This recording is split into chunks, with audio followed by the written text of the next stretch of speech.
오늘 우리에게 주신 하나님의 말씀은 시편 40편 1절에서 5절 말씀입니다.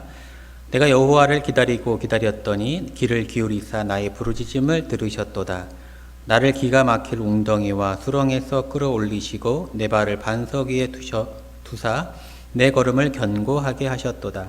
새 노래 곧 우리 하나님께 올릴 찬송을 내 입에 두셨으니 많은 사람이 보고 두려워하여 여호와를 의지하리로다. 여호와를 의지하고 교만한 자와 거짓에 치우치는 자를 돌아보지 아니하는 자는 복이 있도다. 여호와 나의 하나님이여 주께서 행하신 기적이 많고 우리를 향하신 주의 생각도 많아 누구도 주와 견줄 수가 없나이다. 내가 널리 알려 말하고자 하나 너무 많아 그 수를 셀 수도 없나이다. 우리가 하나님에게 받은 은혜가 너무나 많습니다. 그 수를 셀 수도 없을 만큼 많습니다. 특별히 그 은혜가 너무나 가뭅해서 내가 만난 하나님은 이런 하나님입니다 이렇게 말하는 것을 우리가 간증이라고 합니다. 우리가 다른 사람의 간증을 들을 때 감동이 됩니다. 왜냐하면 그가 만난 하나님을 우리가 간접적으로나마 체험할 수 있기 때문입니다. 오늘은 다윗의 간증을 나누고자 합니다. 다윗 40편을 통해서 다윗의 만난 하나님, 첫 번째는 어떤 하나님입니까? 바로 다윗은 부르짖음에 응답하시는 하나님 만났습니다. 1절 말씀입니다. 내가 여호와를 기다리고 기다렸더니 귀를 기울이사 나의 부르짖음을 들으셨도다. 다윗은 과거에 자신이 하나님의 도우심을 기다렸다는 사실을 상기하고 있습니다. 하나님 기다리고 있습니다. 응답하여 주옵소서. 그런데 이렇게 시인이 애타게 기다리고 있는 대상이 뭐냐면은 그 문제 해결 자체가 아니라는 겁니다. 여기서 기다리다라는 그 히브리어는 카우오라고 합니다. 카우오, 히브리어 원어 카우오 이런 뜻인데요. 카우오란 말인데 카우오의 목적어가 뭘 갖고 있냐면은 바로 여호와입니다. 내가 여호와를 기다리고 기다렸다. 간절히 기다리는 대상이 뭐냐면 여호와 자체라는 겁니다. 다윗은 아주 곤란할 때에, 괴로울 때에 그 문제 해결보다 먼저 여호와를 구했다는 거예요. 여호와가 자신을 만나주기를 기다렸다는 겁니다. 참 우리가 본보기가 됩니다. 우리에게. 왜 다윗이 여호와의 관계를 먼저 회복하기를 기다렸을까요? 그것이 모든 것의 시작이기 때문입니다. 다윗은 내가 여호와를 기다리고 기다렸다. 그런데 하나님께서 그 부르짖음에 귀를 기울이사 응답하셨다는 겁니다. 부르짖음을 들으셨도다. 그러니까 하나님은 먼저 다윗을 만나주시고 그와 교류하면서 그의 곤란한 문제도 해결해 주셨다는 뜻입니다. 다윗이 오늘 첫 번째 만난 하나님은 어떤 하나님입니까? 바로 부르짖음에 응답하신 하나님. 그러니까 하나님도 그런 말씀 하시잖아요. 나를 간절히 찾는 자가 나를 만날 것이다. 그러니까 우리가 하나님 못 만나는 것은 우리가 하나님을 간절히 찾지 않기 때문입니다. 참 반성할 일이죠. 간절히 하나님을 찾는 그런 복된 우리 교회 교인들 모두 되시기를 소망합니다. 두 번째는 다윗이 만난 하나님은 끌어올리시고 견고하게 하시는 하나님입니다. 2절 말씀입니다. 나를 기가 막힐 웅덩이와 수렁에서 끌어올리시고 내 발을 반석 위에 두사 내 걸음을 견고하게 하셨도다. 다윗이 자기가 그 처한 문제를 뭐라고 이야기하냐면 기가 막힐 웅덩이와 수렁이다 이렇게 표현합니다. 여러분, 웅덩이와 수렁은 인력으로 자력으로는 나올 수 없는 곳입니다. 한번 빠지면 약간 늪과 같이 자기 혼자 힘으로 나올 수 없는 곳입니다. 그래서 누가 끌어올려줘야 됩니다. 끌어올려줘야 돼요. 그런 아주 깊은 고난의 상태에서 하나님께서 끌어올려줬다는 겁니다. 누구의 힘으로? 하나님의 힘으로. 예전에 제가 그 얕은 연못에 어렸을 때 얕은 연못에 빠진 적이 있는데 지나가는 행인이 저를 구해줬거든요. 이 기분을 조금 압니다. 아마 그때 지나가는 행인이 없었더라면 제가 이 자리에 서지 못했을 겁니다. 죽었을 것입니다. 제가 아무리 발부둥 치고 해도 제가 혼자 힘으로 못 나온 것이죠. 그때 지나가는 사람이 자기의 힘으로 끌어올려준 겁니다. 다윗은 끌어올려주신 하나님을 찬양하고 이어서 견고하게 하시는 하나님, 끌어올리시고 내 발을 반석 위에 두사 내 걸음을 견고하게 하셨도다. 끌어올려주고 이제 네가 알아서 해라 이러는 게 아니라 반석 위에 다시는 흔들리지 않게 견고하게, 이 반석 피난처란 뜻이 있습니다. 하나님의 피난처로 딱 다윗을 데리고 와서 흔들리지 않게, 다시는 웅덩이와 수렁에 빠지지 않도록 아주 강렬하게 보호해 주신다고 다윗은 고백하고 있는 것이죠. 완전하고 안전한 피난처, 바로 하나님입니다. 다윗은 끌어올리시고 견고하게 하시는 하나님을 만났음을 고백하고 있습니다. 마지막으로 다윗이 만난 하나님은 올릴 찬송을 입에 두시는 하나님입니다. 3절 말씀, 새 노래 곧 우리 하나님께 올릴 찬송을 내 입에 두셨으니 많은 사람이 보고 두려워하여 여호와를 의지하리로다. 과거를 묵상해 보니까 다윗은 하나님을 열심히 구했더니 하나님은 다윗을 만나 주셨어요.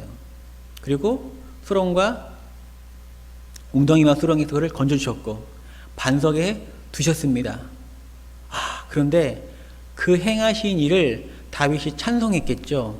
근데 다윗은 놀라운 고백을 합니다. 바로 우리 하나님께 올릴 찬송을 내 입에 두셨다고 합니다. 여러분, 우리가 하나님을 찬송할 일이 있다는 것은 아주 축복받은 인생이죠. 축복받은 인생입니다. 복받은 인생입니다. 하나님이 내 삶에 이런 일을 행하셨어. 이렇게 하나님을 찬양할 일이 많다는 것은 복받은 인생입니다. 그런데 그것을 보고 찬양하게 하는 그 마음, 그것조차 누가 줬다는 겁니까? 하나님이 주셨다는 거예요. 우리가 하는 게 없어요. 다 처음부터 은혜, 중간도 은혜, 마지막도 은혜입니다. 하나님께서 내가 하나님 하신 일을 다윗이 찬양하려고 하는데 그 찬양도 누가 주셨다는 거예요? 그 찬양을, 찬송을 내 입에 두셨다. 두 가지입니다. 여기서 말한 것은 하나님 외에는 우리의 삶에 찬송 올릴 분이 없다. 또 오직 하나님만이 우리에게 찬송하게 하신다. 다윗이 하나님을 향하여 찬양을 부르는 이유와 목적에 대한 의미를 부여받았다는 것이죠. 그리고 그것을 찬양하게 하신 분도 하나님이라는 것입니다. 그래서 아주 깊은 의미를 깨닫습니다.